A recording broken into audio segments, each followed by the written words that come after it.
देवाची ये द्वारी उभा क्षण भरी, देवाची ये द्वारी उभा क्षण भरी, तेडे मुक्तिचारी साधियेला,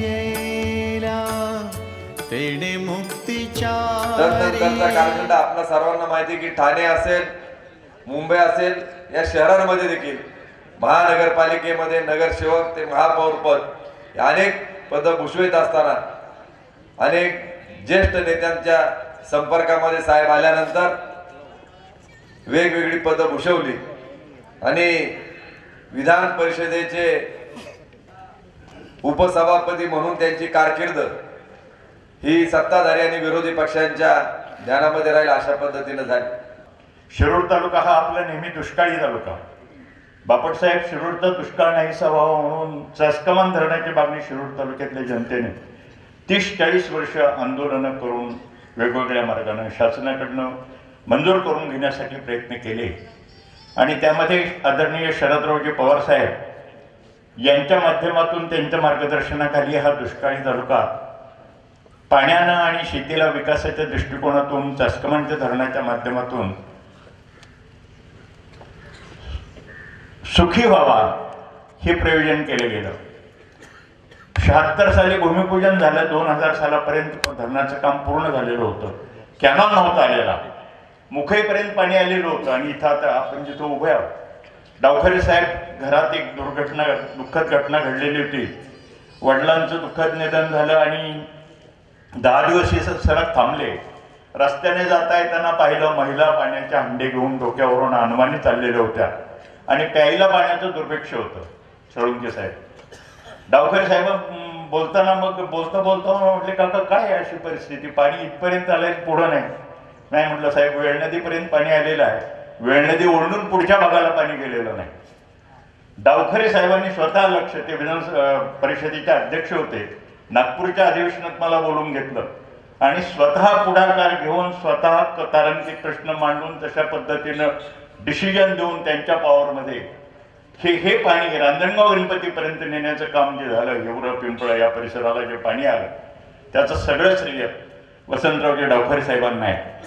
सगळ्या पद्धतीची मदत करणारा दिलदार म्हणून एक राजकारणातला मोठे मनाचा माणूस, ज्याचं कर्तृत्व मोठं आहे, ज्याचे विचार मोठे आहे आणि मनासारखा राजा आणि राजासारखं मन असणारा आमचा हा नेता, या दुष्काळी भूमीत जन्मलेला, परंतु राज्याच्या राजकारणात सगळ्या पक्षांना हवावंसं वाटणारा आणि स्वतःच्या कर्तृत्वानं वसंतराव डावखरे हे महाराष्ट्रामध्ये आता आगळे नाव मिळवणारा एक अत्यंत धूर्त आणि हजर जबाबदारी, अत्यंत प्रेमळ आणि माणसं सांभाळणारा आणि माणसाला जीवाच्या पलीकडे मदत करणारा आमचा नेता गेल्याचं दुःख आहे।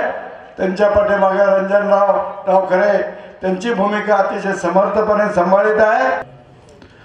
एक वर्ष कसं निघून गेलं समजतच नाहीये। डावखरे साहेबांचं नेहमीच मार्गदर्शन असायचं, विधान परिषदेमध्ये भेटायचे, त्यांच्या घरी भेटायचे, जेव्हा भेटायचे तेव्हा त्यांचा चेहरा कायम हसतमुख असायचा, कायम सगळ्यांची विचारपूस करायचे। जेवलो नसल तर जेवायला घालायचे। साहेबांविषयी खूप काही सांगण्यासारखं आहे। मला आठवतंय खूप वर्षांपूर्वी मी इकडं आलो होतो निरंजन दादांकडे भेटायला, त्यावेळेला ह्या रस्त्याचं काम चालू होतं, मला वाटतं 8-10 वर्ष झाले असतील। ते देखील साहेबांनी त्यावेळेला करून घेतलं होतं।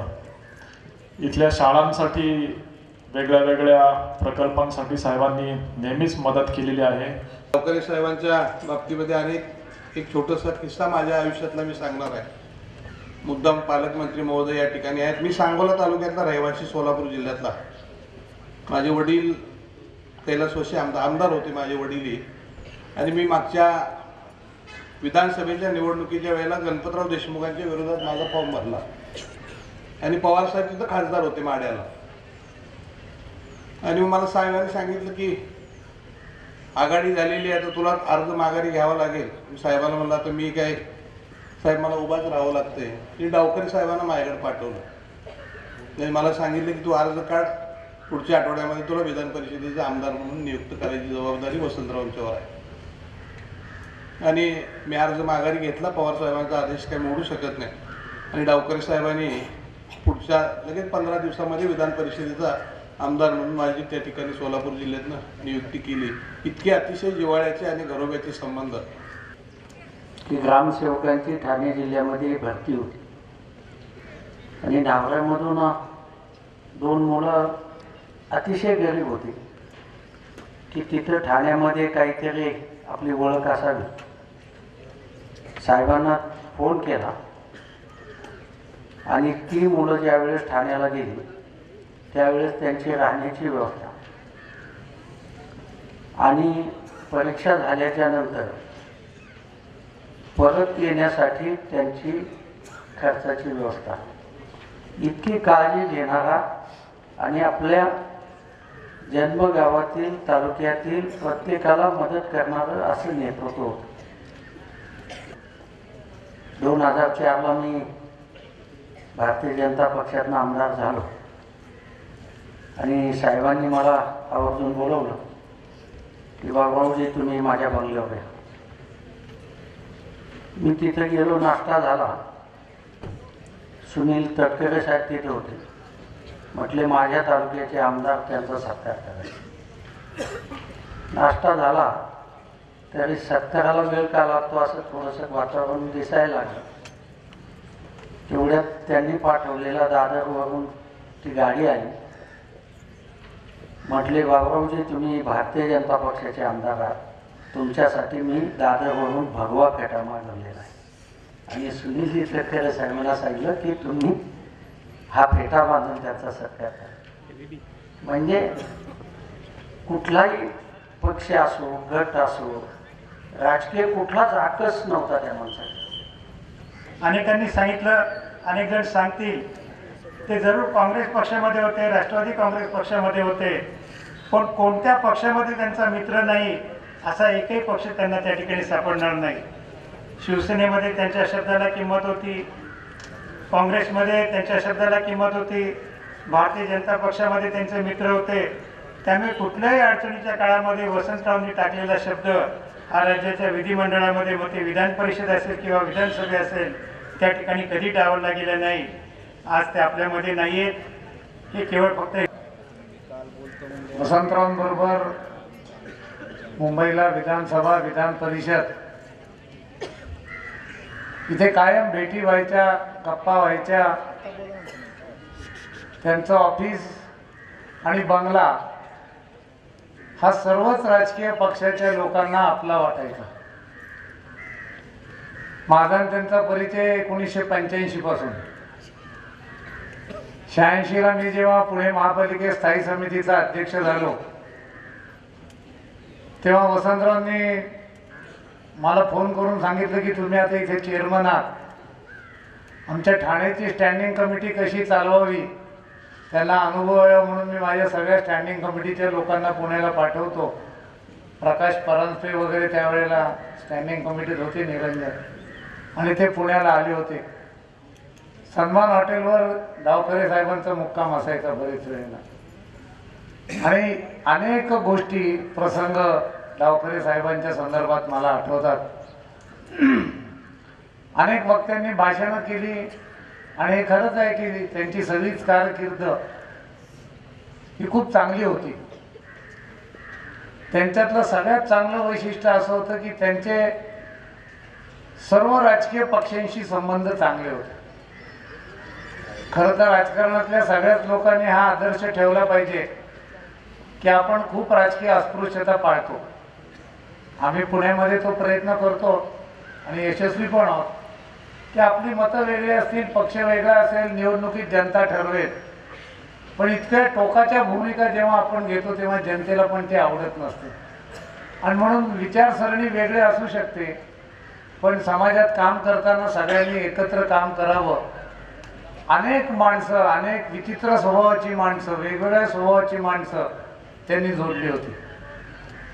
मी संसदीय कार्यमंत्री म्हणून विधान परिषदेत काम करताना मला प्रामुख्याने हा अनुभव येत होता, निरंजनही त्याचा साक्षीदार आहे, की कधी वातावरण तापलं, विषयावर चर्चा काही झाली आणि थोडा आरडाओरडा झाला, रागवारागवी झाली, काही विषयावर मतभेद झाले, तर वसंतराव ज्या पद्धतीनं विधान परिषद हँडल करायचे, चालवायचे, ते तहकूब करून टाकायचे, सगळ्यांना आपल्या दालनात बोलवायचे, सगळ्यांना संधी द्यायचे आणि विषयावर पडदा पाडायचा, विषय पुढचा पुकारला जायचा, असा एक त्यांचा स्वभाव होता. पण त्यांनी सांगितलेलं कोणी ऐकलं नाही असं पण कधी झालं नाही. प्रत्येकाला वाटायचं की हा माणूस मला न्याय देईल आणि मला वाटतं त्याच पद्धतीनं त्यांनी संसदीय कामकाज केलं. खूप माणसं जपली, प्रेम केलं. शेवटी बघा, पैसा सांभाळणं आयुष्यात फार अवघड नाही, सोपं आहे, कारण त्यात माणसाचा स्वार्थ असतो. पण माणसं सांभाळणं फार अवघड आहे, कारण त्याच्यात स्वार्थ नसतो, त्यात परमार्थ असतो, सामाजिक आशय असतो. आणि म्हणून असं खूप चांगलं काम त्यांनी आपल्या आयुष्यामध्ये केलं. गावच्या संदर्भातही त्यांची भूमिका आणि त्यांचं जे प्रेम होतं ते शेवटपर्यंत होतं. निरंजनही आणि प्रबोधही ते चालवतील. शेवटी आपण जिथनं मूळ आलो तिथला विकास, तिथल्या लोकांच्या करता काम करणं, मदत करणं. नाही तर माणसं मोठी झाली की विसरून जातात, पण ते कधीच विसरले नाही. त्या सगळ्या भागाचा विकास करण्याकरता अनेकांनी उदाहरणं दिली आणि ती देखील उपयोगी पडतील. मला असं वाटतं की राजकीय क्षेत्रात काम करणाऱ्या प्रत्येकाने हे शिकलं पाहिजे की आपले दुसऱ्यांशी कसे संबंध असावे, त्याच्यावर आपलं नाव गाव हे होत असतं. आणि तो आदर्श महाराष्ट्रात फार कमी लोक पाहायला मिळतात. त्याच्यात वसंतरावांचं नाव हे अग्रक्रमाने पुढे येतं असं मला वाटतं. आणि म्हणून आज या निमित्ताने त्यांना मी आदरांजली वाहतो. मी खरं आपल्या सगळ्यांचे या इकडे आभार व्यक्त करेन की साहेबांच्या या प्रथम स्मरण दिवशी आपण सगळे एकत्र इकडे आलेला आहात. बापटसाहेब, सर्वात महत्त्वाचं म्हणजे या इकडे साहेबांच्या आठवणीनिमित्त महाराष्ट्र शासनाने, सन्माननीय मुख्यमंत्री असतील, त्याचबरोबर ताईंनी आपल्याला या इकडे 2 कोटीची निधी ही ग्राम सचिवालयासाठी उपलब्ध करून दिली. काही फक्त आता कलेक्टरांच्या माध्यमाने जिल्हा परिषदच्या नावी ती जागा झाली की या संदर्भातली पुढची भूमिका ही जिल्हा परिषदच्या माध्यमाने टेक्निकल सँक्शन होऊन निश्चितपणे एक मोठी वास्तू ही गावासाठी उभी राहील. मी पुन्हा एकदा आपल्या सगळ्यांचे आभार व्यक्त करीन. धन्यवाद.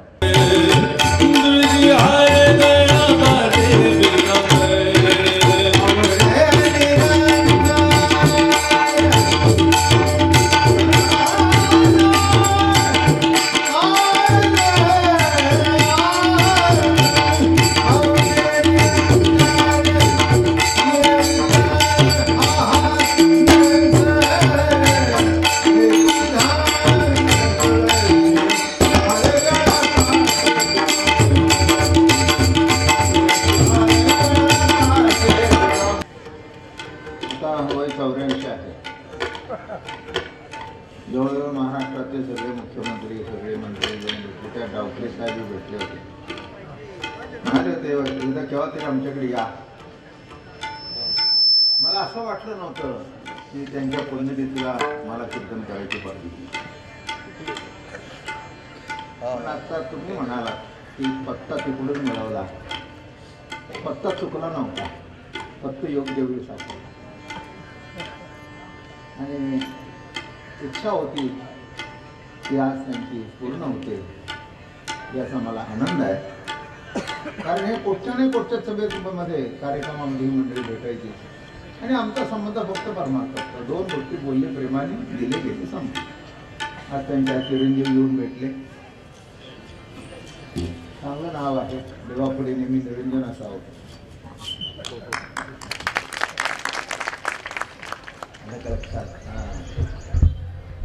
जीवन चांगलं असतं, लोका कळता जळतात आहात, पण देवापुढे जर निरंजनातली वाट जळली तर त्याचं जन्माचं सार्थक होतं.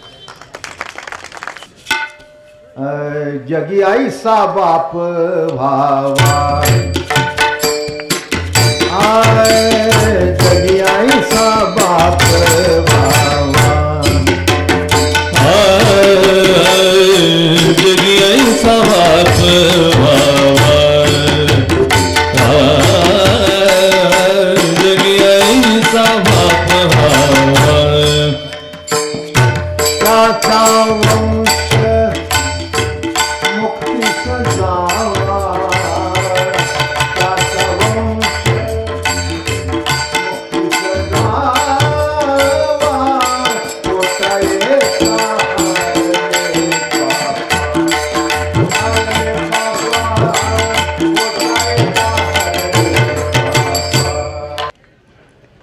म्हणून आज योग्य दिवस आहे. जगी ऐसा बाप व्हावा.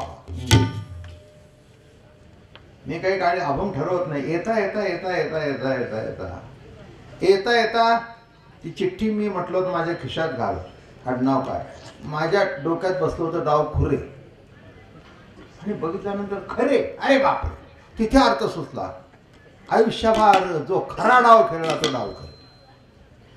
मग काय अभंग घ्यावा? आतून पटकन आलं, घे ना, आज मुलं बापाचा दिवस साजरा करतायत, घे जगी ऐसा बाप व्हावा आणि सांग की बाप किती श्रेष्ठ आहे. तेव्हा महत्वाचा भाग लक्षात घ्या की आडनाव तर मला इतकं आवडलं, वसंतराव डावखरे. आयुष्यात खरा डाव खेळले, नाहीतर मी सांगायचं नको, खोटा डाव म्हणजेच राजकारण. हे काय मी सांगायची गरज आहे का? नाही, डावच असा असतो, म्हणजे त्याला काही पर्याय नसतो. पण ज्या अर्थी बाळासाहेबांनी त्यांच्या विरुद्ध उमेदवार उभा केला नाही, त्या अर्थी त्यांचा डाव किती खरा होता हे आपल्या लक्षात येईल. हे बघा, आई जितकी प्रिय आहे तिथला मी बाप असल्या कारणाने मला माहिती आहे बाप काय आहे. एक सांगू का दादा, प्रत्येक दिवसाच्या जेवणाची काळजी करते ती आई, आणि आयुष्याच्या जेवणाची काळजी करतो तो बाप.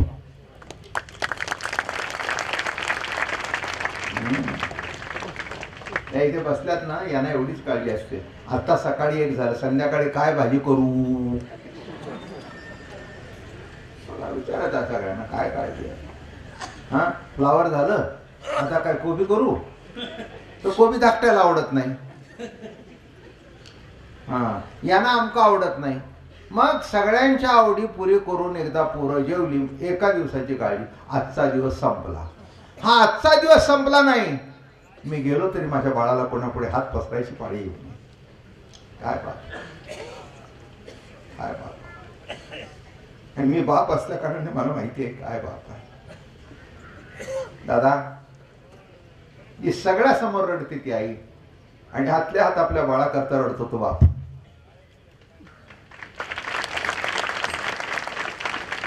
बापाचं रडणं कधी दिसत नाही. हा स्त्री स्वभाव असल्या कारणाने हे आंबरडा पडून रडेल, पण तो रात्री उशीत डोकं खुपसेल आणि बाळाच्या स्मरणाने रडेल. फाटका सदरा वापरेल, पण मुलाला चांगला शिवेल. काय बाप आहे, काय बाप. आयुष्यभर कमवेल, 1,00,000, 2,00,000, 10,00,000, 50,00,000 कोणाकरता शिल्लक ठेवेल. नाही, त्याला उडवता आले नसते का? नाही का, त्याला उडवता आले नसते. पण तो जो पैसे शिल्लक ठेवतो, माझ्या बाळाला काही कमी करू नये. मग कशी आई श्रेष्ठ बाप कमी, मला कधी पटलं नाही ते. आणि तुकाराम महाराजांनी ते लिहिलंच आहे, जगी ऐसा बाप व्हावा, असा बाप.